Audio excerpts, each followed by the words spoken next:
All right, let's proceed. Good morning. Good morning, Chief Justice and Justices. May it please the Court, my name is Ethan Stiles, and I appear today on behalf of John So, the petitioner and offender in this case, who was aggrieved by the procedure by which he was classified, the procedure that worked an inherent unfairness and prejudice to him in the context. Well, what do you say should have been done?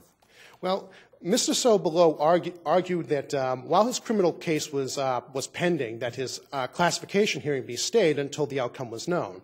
At that time, the board would have all the information it would need to make a fully fair and accurate and reliable result. So what if the criminal case did not go forward for a year?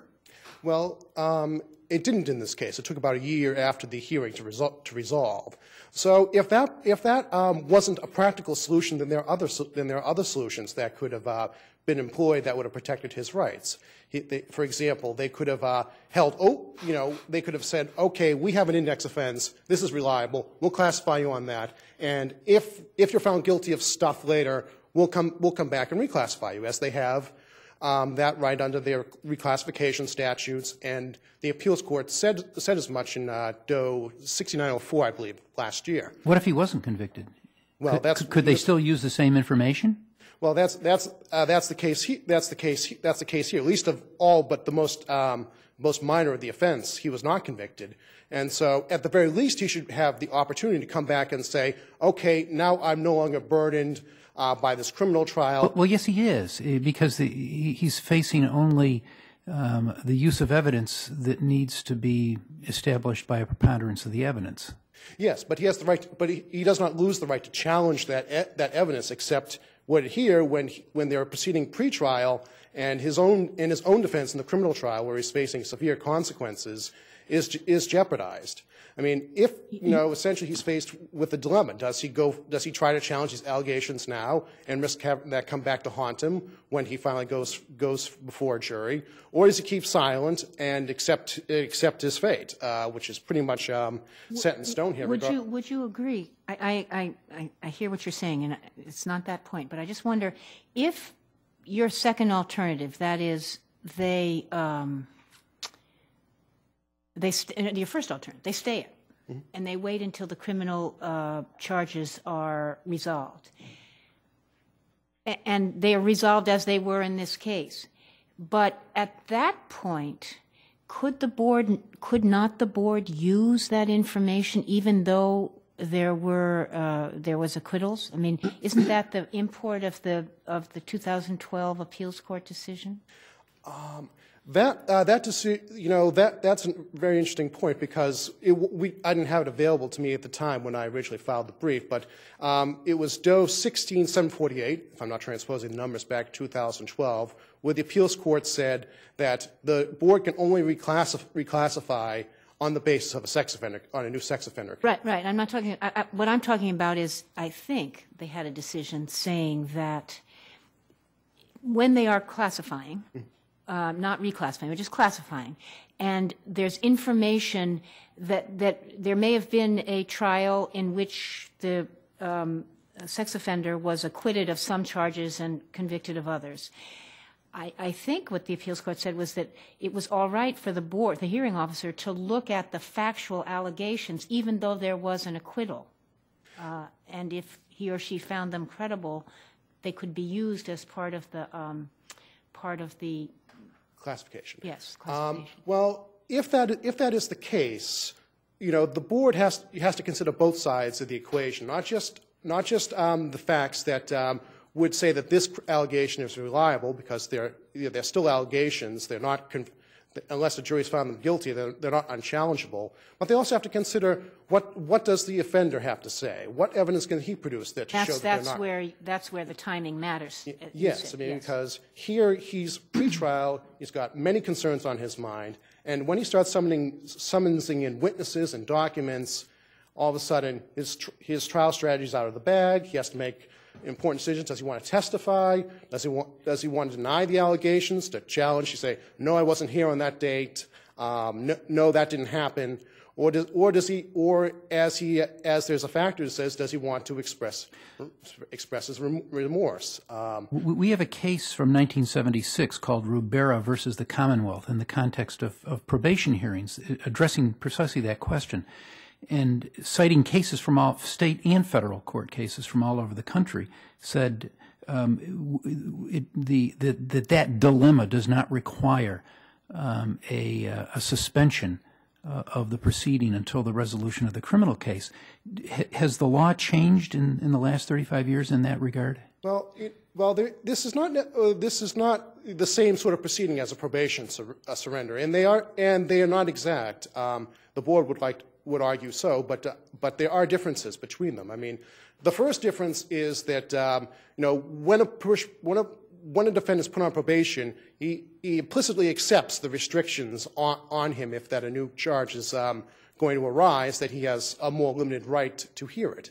Now, the board, on the other hand, is concerned with reliability, as is the public, as is the defender, and therefore the concerns that there's more room for to take evidence should be more important here.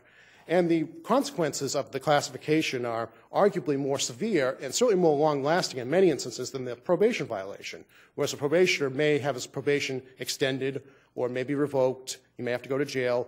In this case, and especially as level 3, that he's branded for life, absent extraordinary circumstances of reform, he's branded for life as a social menace, a public danger, and he faces the consequences of that loss of housing, inability to find employment.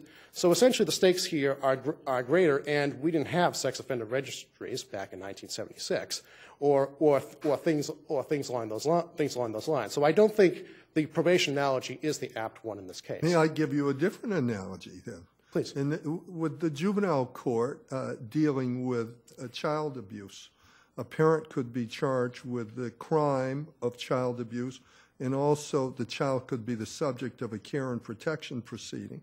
And the parent is faced with the dilemma. Do they challenge the care and protection case, in which they might lose custody of their child, but the testimony could be used in the criminal case? Yes. And so the parents often will try to delay the care and protection case until after the criminal case. But you can't put a child on hold indefinitely. So now there are two interesting elements to your honest hypothetical. First, the child in many cases is in immediate need of danger and services to keep them away from the parent. The parent or the guardian or whomever is the allegations of abuse. But if the parent if he beats his criminal case, then he should say, well, now I can come back and ask for a resumption of proceedings. These allegations were false, but in that context, there may be an immediate need of danger to the parent, to the child, and naturally there are findings. Here, the board is interested in protecting the public, and therefore in these cases there are adequate measures to prevent that sort of thing. Now, is there any option under the law and the regs for you to say there's a recommended classification of level 3, we will not challenge that now, but we will wait until the adjudication on the pending criminal case, and then at that point in time we ask that a hearing be held if there is an acquittal? That is one of the suggested remedies in this case, and there's nothing in the statute or the regulations that I've been able to find to prohibit a hearing examiner from saying exactly that. But the only available remedy in this case seems to be one of reclassification at best, and that wouldn't and under the current regulation, Mr. So won't be eligible for that until 2018. So I guess that's my question, is that the regs, as far as I can see, say that SORB can ask for a new hearing on its own motion, but only to increase it, not to decrease it. Yes.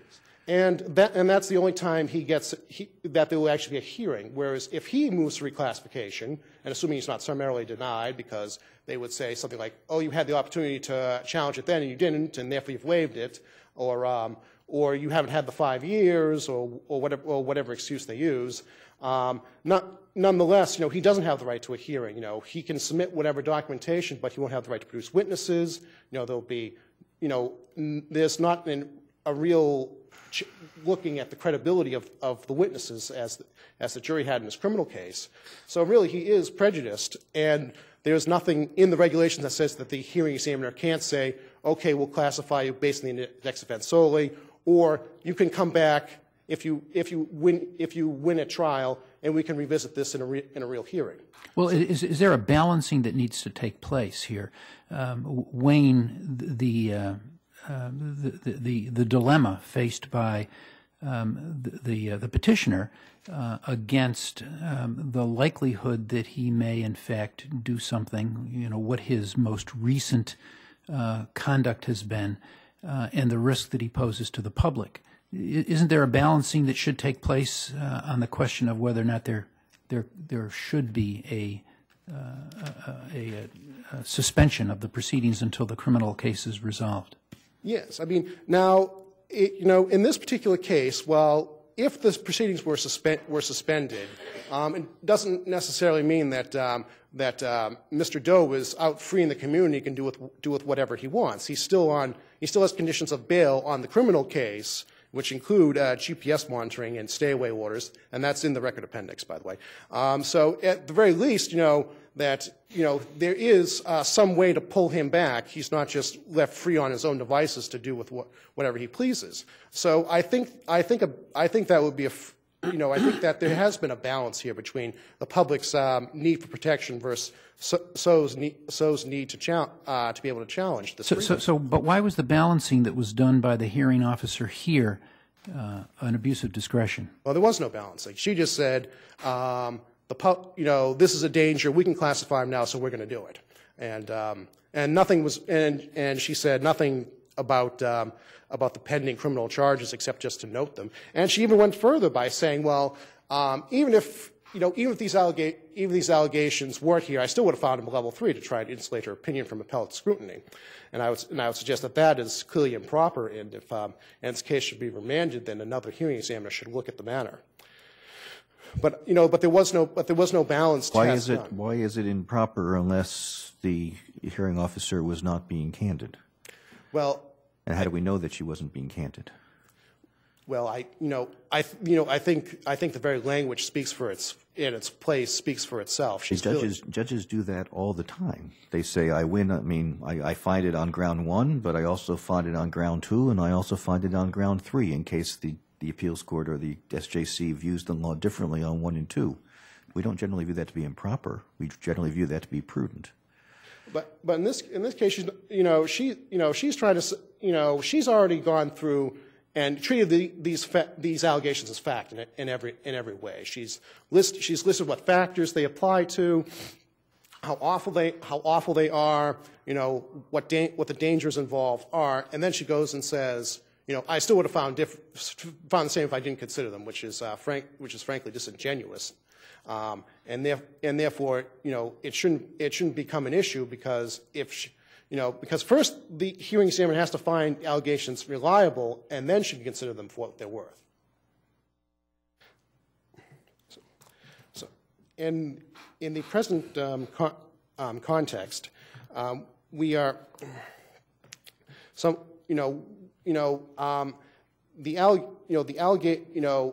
Mr. Doe now has the ability to go and prove, now that he's been found not guilty of these charges, he has the ability to go and show that he is in fact innocent, that these things didn't happen and they shouldn't be considered. And if we are here to concern ourselves with accuracy and reliability of the classification, that is important information, and we should not ignore it or treat it lightly. And Mr. Doe has the same rights as the board to be able to present that and have it meaningfully heard. And if there are no further questions, I'll rest on my brief. Thank you. Thank you, counsel.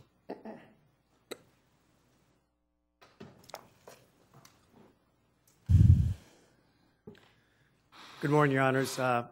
William Burke on behalf of the Defendant Sex Offender Registry Board. It's the Board's position that we conducted the plaintiff's classification hearing at the proper time to accomplish the public safety mandate of the Sex Offender Registry law. What about the respondent or the sex offender's right to defend himself? I mean, he really does have a Fifth Amendment problem, doesn't he? He does, and this plaintiff in the case was provided due process. He was given an attorney.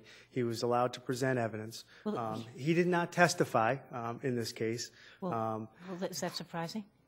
I mean, it's not surprising in all sex offender cases. I understand that, but if he really has pending criminal charges that are for these kinds of offenses, it's highly unlikely that he's going to feel able to testify. I mean, that doesn't weigh in at all. Correct. And as Justice Spina has pointed out and Chief Justice Ireland, there are cases out there that are similar to the Sex Offender Registry Board here. And I think what's important are the facts of this case, which is why the Board properly went forward when it did. This is an individual who was out on bail on very serious sex offenses. Rape of a child with force, indecent assault and battery under, open and gross, assault of a child with intent to commit rape. While he was out on bail, he committed another sex offense. Right. And when the Board held the hearing, he was in the community. So if you look at the timeline of this case... yeah, but you're not a super criminal board. I mean, you know... We're not, but we're a public safety agency. And what we do is we register and classify offenders to allow the public to have that information to protect themselves. But and when you haven't... The super criminal obligations you see to undertake, that's somebody else's job, right? The bail, the whole other thing. Bail, prosecution, correct. So, yes. But yours is different. And aren't we here concerned with the severe consequences of this and looking at what the rules and the statute provide? And so, and looking at that and maybe using a balancing, where is the opportunity if the pending action, there's an acquittal, for this petitioner to come back in and seek a downward classification after that, unless you wait? Correct. Under the Board's regulations currently, they can petition 3 years from the date of the final classification to be reclassed, or if they're incarcerated 5 years after their release. The Board... Not after the acquittal. Not after the acquittal in this case. Have we ever looked at those regs as being in conjunction with the statute, as being in conformity with the statute? Has that ever been the subject of an appellate case? Well, the reclassification regulations, yes. In Doe 16748, the appeals court held that the Board could not the statute didn't authorize the Board to reclassify an offender upward without a conviction for a new sex offense, but offenders were allowed to petition to be reclassified to a lower level within the mandates of the statute. But what about the time constraints that you've just articulated, that it can't be for 3 years or 5 years after? Those are imposed by regulation and not by statute? Correct. So have the time constraints ever been the subject of an appellate opinion as to whether or not they're in conformity with the statute? Not that I'm aware of, Your Honor. You know, I look at this the way I would if I had been a judge in a civil case where this occurred, and generally where we can, we defer the civil case to permit the criminal case to resolve itself out of fairness. And I understand why you would say, well, we should not do that here because he would not be a level 3, and the case can go on for a year. But I mean, just sitting sort of, if one would be resolving it, one would say, okay, well, if Mr. So were to stipulate that he'd be treated as a level 3 until the criminal case is done, and at that point, if there's an acquittal, then he can get the full hearing that he essentially is giving up, then you get your level 3, he gets his full and fair opportunity to not have the criminal case hanging over him. But I don't know how, is that permissible within the rules? Is that an option that's available within the regulations? Under the regulations, it's not contained within the regulations. There are issues with that. The offender would be giving up a lot of rights by just saying, I'm going to be a level 3 until this criminal case is resolved. They would say that, oh, my information is being posted out there as a level 3, and I have a trial pending for very serious sex offenses. So there are some issues with... Yeah, but that would be his choice, though. I mean, it would be his option. It is his choice, and if that's something, you know, he wants to accept the level 3, again, there are concerns around that. But my question is, let's assume that strategically a Mr. So were to say, I'll take that deal. Is that deal possible within the rules and within the statute? It's an interesting question. It's nothing that's contained specifically within the regulations or the statute. They talk about the due process that an offender receives leading up to an administrative hearing. There's nothing contained to say, take your level 3 and the board will treat you as a level 3 until the resolution of these cases, because other things may come about. What if additional victims come forward during the pendency of that criminal trial, or some other case, a domestic assault and battery, things that the board considers important in making their risk determination. But he's still level 3. Right. I mean, you can't be any higher. There's no level 4. Level 3, but again, the case would linger on for a long period of time, and there are, as I pointed out, it doesn't happen that often, though, does it? I mean, not too often, Your Honor. No. Could the board do something similar to that? Could the board say, rather than have him agree he's going to be a level 3, but proceed provisionally? Let's just say hypothetically that on the record you have minus these, the pending charges. The hearing officer says level 1 or 2, doesn't matter. That's provisional. We're going to wait and see what happens with respect to this, with respect to this, these pending charges. So it's like, it's sort of analogous to an interlocutory order or a provisional judgment until something happens, and then you may have another hearing. You may do a lot of things to get to a final classification, but it's sort of continuing. But he is classified for a period of time. I mean, he's registering, and he's classified as something, but something based on information other than this box that relates to these offenses. I mean, it sounds reasonable. You couldn't go forward with a hearing given the appeals court's decision in 16748. However, again, you have to get the offender to agree to accept the level 3. But you could go forward with what he's just been convicted of. You could, but the board that would be the provisional part. You'd go forward with what he has been convicted of, the offenses, I forget whether it was indecent A and B or the 4 counts of indecent assault and battery. Yes, you could go forward with that and wait to sort of to have a final hearing based on what happened after these charges were resolved. So you'd start the hearing, and you would hold it in abeyance until the... You'd say, based on this record, my provisional finding is, level 2. But I'm keeping, and he has to register, blah, blah, blah, but we're going to wait, because he wants me to wait, and I'm going to wait until these final, these charges are resolved, one way or the other. I understand what you're saying, but you'd have issues again with 30A review. What will the examiner is making a decision, a provisional decision. Is that decision's subject to 30A review in the Superior Court? It would not be until those criminal charges are resolved. I mean, it sounds reasonable, but I think there are issues with that, especially with the appeals court's decision 16748, which said that if the board can't revisit an offender's case unless there's a conviction for a new sex offense. And we don't have that in this case. We have 1 count of open and gross, which isn't considered a sex offense under the board's statute 178C in this case. Again, I think the board properly classified this offender. I think they'd be derelict in their duties if they didn't go forward when they did, given the fact that this individual was in the community. The hearing took place in March of 2010. The disposition of his criminal cases didn't take place until March of 2011. So if the board had waited, you're talking about at least a year by the time you set up the hearing, allowed for discovery, that this individual is going to have undetected access to the community. And given the facts of the case, that he did offend while he was on bail for very serious sex offenses, there is a serious public safety interest in conducting the hearing when we did, to allow the public to have access to that information so they can protect themselves. Were there any conditions, pretrial conditions of probation that were imposed on him while his criminal trial was pending? I'm sure there were I think, didn't he have a GPS? GPS and probation. I'm sure there's stay-away orders, you know, the typical things. But, you know, GPS and probation doesn't accomplish the mandate of the sex offender statute in these cases. Could I ask you Just one follow-up question. Here there was, the Sorb hearing took place approximately 3 weeks before his criminal trial.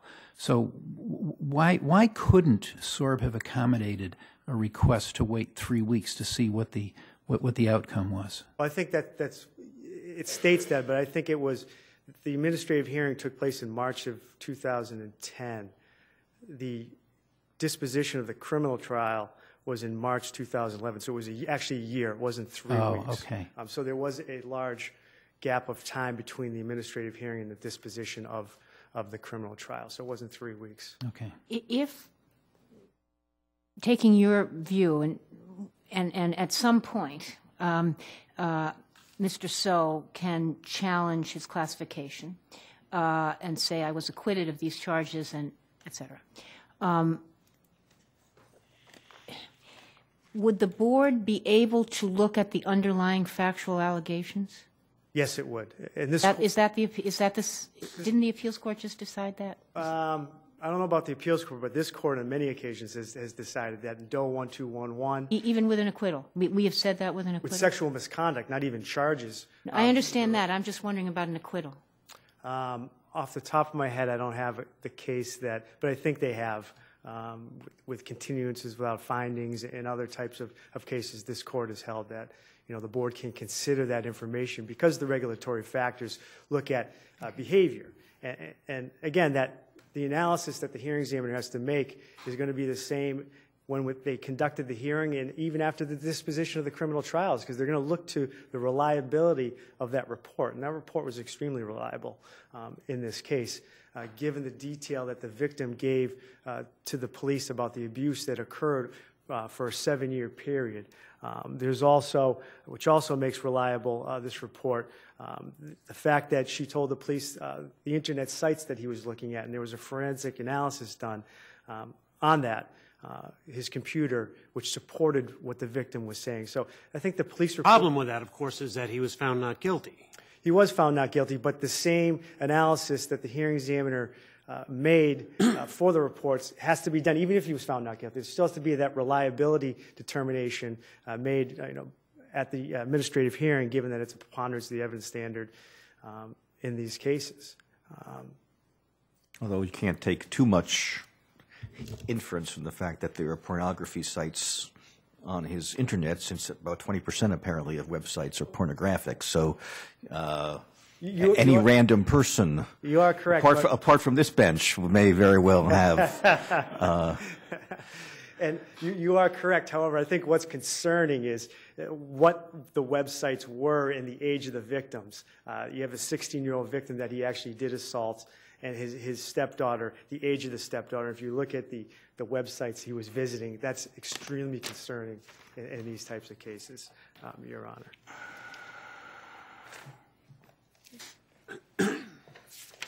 And again, this court has declined to adopt a rule that would require administrative agencies to delay proceedings pending the outcome of criminal trials. And you brought, you know, Justice Spina, you brought one up. There's also, you know, in DOC, Murphy versus MCI Cedar Junction, you know, it wasn't a constitutional violation to conduct the disciplinary hearings while the district attorney was looking to bring charges against inmates who actually murdered someone. They didn't find it a violation. So again, these cases, this case, the Sex Offender Registry Board cases are similar to those cases, and we'd ask that you uphold the decision.